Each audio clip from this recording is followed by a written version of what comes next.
I'm staring at security camera footage on my neighbor's laptop. There's my wife, in his living room. At 2 p.m. on a Tuesday, a day she told me she was at her mother's. She's handing him something. I zoom in. It's our spare key, the one I thought we lost 3 months ago. But that's not what destroyed me. What destroyed me was what the camera recorded after she gave him that key. My name is Daniel. I'm 34. I work as a project manager at a construction company in Charlotte, North Carolina. My wife Michelle and I had been married for 6 years. We met at a friend's barbecue. She was the kind of woman who made everyone in the room feel like they were the only person there. Warm smile, soft voice, the kind of laugh that made you want to keep telling jokes just to hear it again. We bought our house 3 years into the marriage, a quiet suburban street, nice lawn, 2-car garage, the kind of place where neighbors wave at you when you're getting the mail. And that's how we met Greg. Greg moved in next door about 18 months ago. Divorced, mid-40s, drove a black BMW. He had this easy confidence about him, the kind of guy who always had a joke ready, always offered to help carry your groceries. Michelle liked him right away. He's so nice, she'd say. Not like the last neighbors. I agreed. He was nice. But nice people don't install security cameras that point at your bedroom window, and I wouldn't find that out for another 14 months. The first thing I noticed was the spare key. We kept it in a small ceramic bowl by the front door. One day, this was maybe 4 months after Greg moved in, I reached for it and it wasn't there. "Hey, have you seen the spare key?" I asked Michelle. She didn't even look up from her phone. No. Maybe it fell behind the table. I checked. It wasn't there. I checked the junk drawer, the key hooks in the garage, my coat pockets. Nothing. "We should probably get a new one made," I said. "Yeah, sure," she said. Still on her phone. I let it go. People lose keys. It happens. But looking back, and I've replayed this moment 1,000 times, she didn't seem confused that the key was missing. She seemed prepared for me to ask about it. The second thing I noticed was smaller. So small I almost feel stupid mentioning it, but it's the small things that unravel everything, isn't it? Michelle started going to the gym. Now there's nothing wrong with that. But Michelle hadn't been to a gym in the 4 years I'd known her. She'd always said, "I'd rather walk the dog than run on a treadmill going nowhere." Suddenly she was going 3, sometimes 4 times a week. Always in the evening. Always coming back looking, not like someone who just worked out. No sweat, hair still perfect, smelling like perfume, not a locker room. I asked her once, "How was the gym?" "Great," she said. "I'm really getting into it." "What are you doing there? Weights? Cardio?" She paused, just for a second. "A mix, you know, a bit of everything." That pause.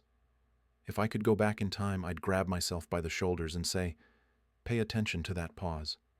That pause is where the truth lives." But I didn't. Because I trusted her.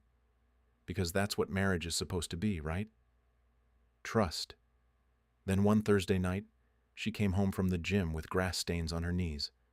And when I pointed it out, she laughed and said, "Oh, I tripped in the parking lot."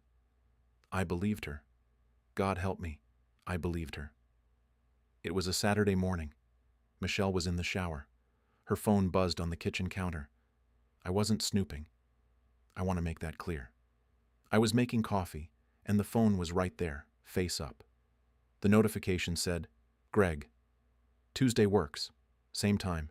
She won't suspect anything." I read it 3 times. My hand was shaking so badly the coffee spilled. She won't suspect anything. Who is she? Me? Was I the she? No, I'm a man. Unless... Was Greg talking about someone else? His ex-wife? My mind raced. There had to be an explanation. Maybe they were planning a surprise party for me. My birthday was in 2 months. Maybe... The shower stopped. I heard Michelle humming. I put the phone down exactly where it was. I wiped the coffee. I smiled when she walked in. "Morning," she said. "Morning," I said. And for the next 5 days, I became someone I didn't recognize. I became a spy in my own home. And what I discovered in those 5 days made the text message look like nothing. Monday. I called in sick to work, first time in 3 years. I told Michelle I had a meeting downtown and left the house at 8 a.m. like normal. But instead of driving to the office, I parked 2 streets over, walked back, and sat in my car with a clear view of our front door. Nothing happened until 11:15 a.m. That's when I saw Michelle leave the house. She was dressed up, not gym clothes, a sundress, the yellow one I'd bought her for our anniversary. She was wearing it for him. She didn't walk to her car. She walked across our lawn, up Greg's driveway, and through his front door. She didn't knock. She didn't ring the bell. She had a key, our spare key. She was inside for 2 hours and 43 minutes. I know because I sat there counting every single minute, feeling my marriage dissolve with each one. When she came out, she was smiling, laughing at something he'd said from the doorway. He leaned against the frame, arms crossed, grinning like a man who had everything he wanted. And I realized he did. He had everything. My wife, my trust, my spare key, my dignity. But I didn't confront her that night. I didn't confront her Tuesday either, because on Tuesday I discovered something that made the affair look like a minor detail, something involving money, our money, and it was Greg's idea. Tuesday evening, Michelle was asleep. I did something I'd never done before. I opened her laptop. Her password was our wedding date. The irony almost made me laugh. I went to her email first, nothing obvious. Then I checked her browser history. She'd been smart enough to use incognito mode for most things, but she'd slipped up once. There was a link to a joint bank account, one I'd never seen before.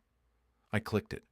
The account was in both their names, Michelle and Greg, a joint savings account with $14,200 in it. $14,000. I scrolled through the transactions. Monthly transfers from our checking account, $500 here, $800 there. She'd been siphoning money for 7 months, always amounts just small enough that I wouldn't notice. I wasn't the type to check every transaction. But it gets worse. There were also transfers from Greg, matching amounts, as if they were building something together. A future that didn't include me. I found a saved email draft, never sent, addressed to a real estate agent in Asheville. They were looking at properties, a 2-bedroom cabin, mountain views. Greg had written to Michelle, "This could be our fresh start, just you and me. No more pretending. No more pretending." I closed the laptop. I sat in the dark for 2 hours, and then I did something that would change everything. I called Greg's ex-wife. I found her number through Facebook. Her name was Linda. She'd divorced Greg 2 years ago and moved to Raleigh. Her profile was mostly pictures of her 2 kids and inspirational quotes, the kind of woman who was rebuilding her life after someone tore it apart. I called her Wednesday morning. "Linda, you don't know me. My name is Daniel. I'm Greg's neighbor." Silence. Then, "What did he do?" Not, "Why are you calling?" or "How can I help you?" Just, "What did he do?" She already knew. What Linda told me over the next 40 minutes made my blood run cold. Greg had done this before. Not once. Not twice. 3 times during their marriage. Always with a neighbor. Always the same pattern. Befriend the couple, get close to the wife, isolate her from the husband, then move in. "He's not just a cheater," Linda said. "He's a predator. He picks his targets. He chose your wife before he even moved in." "What do you mean, before he moved in?" "Check why he moved to your street. Check who lived in that house before him. Check the real estate records." I checked, and what I found wasn't just disturbing. It was calculated. Greg had specifically bought the house next to ours. He'd been watching us online for months before he ever moved in. I went down the rabbit hole. Public records, social media, real estate listings. The house next to ours was sold 8 months before Greg moved in. The seller? A retired couple who moved to Florida. Normal. But the buyer's agent listed the property as a targeted acquisition. Greg had outbid two other offers by $30,000 over asking price. Why would a divorced man in his 40s overpay by 30 grand for a house in a quiet suburb? I dug into his social media. His old accounts, the ones Linda pointed me to, had been scrubbed. But the internet remembers everything. Cached pages, archived posts, screenshots Linda had saved. 8 months before he moved in, Greg had liked 3 of Michelle's Instagram photos. Photos from a neighborhood barbecue. The same barbecue where someone tagged our address. He found her online. He liked what he saw. He bought the house next door. And then he waited. He does this, Linda said when I called her back. He finds women who are a little bored, a little lonely, a little underappreciated, and he becomes exactly what they need. He's patient. He'll wait months. I thought about all those times Michelle said I worked too much. All those evenings she ate dinner alone because I had a deadline. All those weekends I spent on my laptop while she watched TV by herself. Greg didn't steal my wife. He walked into a gap I had left open. But understanding why it happened didn't make it hurt less, and it definitely didn't prepare me for what happened on Friday, the day everything exploded. Friday. I'd been sitting on all of this for 4 days. The text, the joint account, the property search, the stalking. 4 days of smiling at my wife over breakfast while my insides rotted. I'd made a plan, a calm, rational plan. I'd confront Michelle, show her the evidence, ask her to leave, file for divorce, sell the house, move on. But life doesn't care about your plans. Friday evening I came home early. I parked in the garage and walked in through the kitchen door. The house was quiet. Too quiet. I heard a sound from upstairs. A laugh. Michelle's laugh. The one that used to make me want to keep telling jokes. I walked upstairs. Each step felt like it took an hour. The bedroom door was closed. I opened it. I won't describe what I saw. You can imagine. Some images you can never unscrub from your brain. They become permanent residents in the worst neighborhood of your memory. Michelle screamed. Greg, to his credit if you can call it that, didn't say a word. He just looked at me with this expression that I can only describe as bored. Like he'd been through this before. Like I was just the latest husband in a long line of husbands standing in doorways. Daniel, I can explain, Michelle started. Don't, I said. One word. The calmest word I've ever spoken. I turned around and walked out. But I didn't go where they expected me to go. I didn't go to a bar. I didn't call a friend. I went to Greg's house. Because Linda had told me exactly where to find the one thing that would bring him down. Linda had told me about the cameras. Greg was paranoid. He had cameras everywhere in his house. Living room, kitchen, backyard, garage. But here's the thing about a paranoid man. He records everything, including things he shouldn't. Greg never locked his back door. Linda told me that too. He thinks he's untouchable, she said. The back door is always open. I walked into Greg's house, straight to his office. His laptop was on the desk, open. The security camera software was running. 8 feeds, 8 cameras. I clicked on the living room camera, scrolled back through the recordings. There she was, Michelle. Dozens of visits, weeks and weeks of footage, time-stamped, dated, every single visit documented in high definition. But that wasn't what I was looking for. I scrolled back further, past Michelle, past the previous months, all the way back to before Greg moved in. And there it was. The camera was running during renovations. And in one clip, Greg was on the phone, pacing his empty living room, and he said, "Yeah, she's perfect. Pretty, lonely, husband works all the time. The house next door came up and I jumped on it. Give me 6 months. She'll be eating out of my hand." He was talking about my wife like she was a target, a project, a game. I copied everything onto a USB drive. Every recording, every clip, every timestamp. Then I went home, looked Michelle in the eye, and said the 4 words that ended our marriage, but started my revenge. I walked in the front door. Michelle was sitting on the couch, crying. Greg was gone, back to his house, probably deleting things. Too late. Daniel, please, sit down. Let me. I know about the bank account, I said. Her face went white. I know about the $14,200. I know about the cabin in Asheville. I know about the spare key. I know he bought the house specifically to be near you, and I have it all on camera. She opened her mouth. Nothing came out. Here's what's going to happen, I said. I was terrified, but my voice was steady. You're going to transfer every cent from that account back to our joint account by morning. You're going to sign the divorce papers my lawyer is drafting right now. And you're going to get nothing, because I have footage that any judge in North Carolina will find very interesting. Daniel, I love you. I made a mistake. You made a mistake every Tuesday for 7 months. That's not a mistake, Michelle. That's a decision. She cried. She begged. She said all the things people say when the consequences finally arrive. But I was done. The man who loved her died in that doorway upstairs. But the real satisfaction wasn't the divorce. It was what happened to Greg, because Linda and I had a plan. Linda and I had talked every day that week. She was waiting for this moment for 2 years. She never got justice in her divorce because she had no proof. Now, I had proof for both of us. Step 1. I sent the security camera footage to my lawyer. The recording where Greg admits to targeting Michelle. That was gold. My lawyer said it could be used to establish a pattern of predatory behavior. In North Carolina, that matters in civil court. Step 2. Linda contacted Greg's other victims. Remember, he'd done this 3 times during their marriage. 2 of those women were willing to talk. One of them had a restraining order that Greg had violated. With the camera footage proving he'd targeted Michelle the same way, a pattern emerged.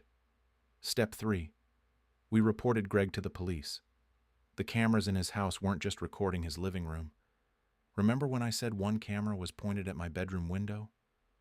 That footage existed. Months of it. Recording my wife and me in our own bedroom without our knowledge or consent. In North Carolina, that's a felony. Peeping, secret surveillance, up to 24 months in prison. Greg was arrested on a Wednesday morning. I watched from my kitchen window as 2 officers walked him to a patrol car. He looked over at my house. For the first time, he didn't look bored. He looked scared. But even that wasn't the end, because Michelle had one more surprise for me, and this one I didn't see coming. The divorce was fast.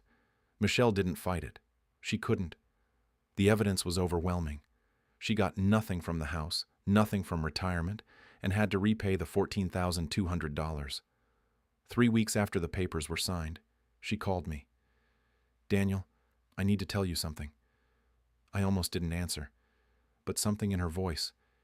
It wasn't manipulation. It was defeat. Greg wasn't the first, she said. Silence.